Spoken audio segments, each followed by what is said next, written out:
Have you ever considered that your greatest adversary could be right within your own home? A chilling thought, isn't it? Yet this is the metaphorical premise we find in the verses Matthew 10, verses 36 to 39, and Luke 12, verses 52 to 53. These passages aren't necessarily talking about a literal enemy lounging on your couch or hiding in your pantry. Instead, they dive into the realm of spiritual warfare and internal conflict. They challenge us to examine the battles we fight within our own hearts and minds.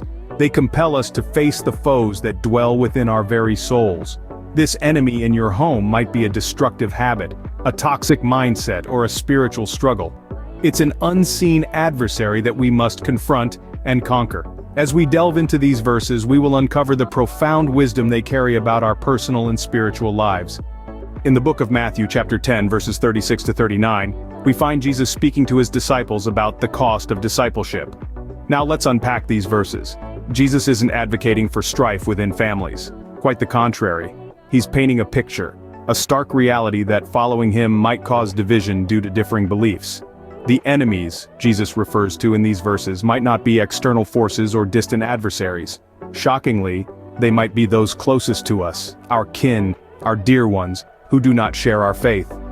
This is not to say that every family will experience this division, but it is a potential reality we must face. It's a difficult pill to swallow, isn't it? But these verses are not meant to dismay us, but to prepare us for the trials we might face in our spiritual journey. Then, there's the cross. It's not just a symbol of sacrifice, but also a symbol of endurance. It signifies the hardships we must bear, the trials we must endure in our pursuit of a spiritual life. It's a stark reminder that the path to salvation isn't always smooth. In choosing to follow Christ, we may find that our home becomes a battleground of conflicting beliefs and values. But let's remember, it's not about winning battles, it's about staying true to our faith, even when the enemy is in our home.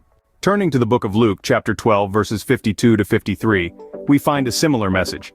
These verses convey Jesus predicting a division within households due to his teachings.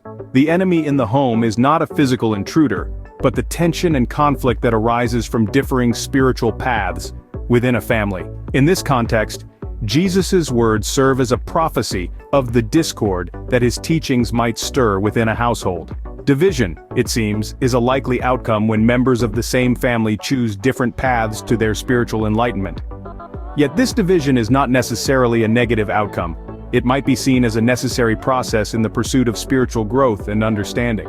Jesus' teachings, while bringing peace, can also provoke conflict.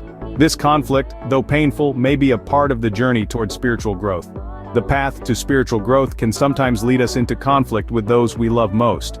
The message in these verses is not one of despair, but of courage and steadfastness. Let's recap. The enemy in your home is a metaphor for the hurdles and opposition we may encounter in our spiritual voyage, sometimes even from those we hold dear. The cross we're urged to bear represents the trials and sacrifices necessary for spiritual evolution. Remember, the journey may be tough, and the enemy may be closer than we think, but the reward of spiritual growth is priceless.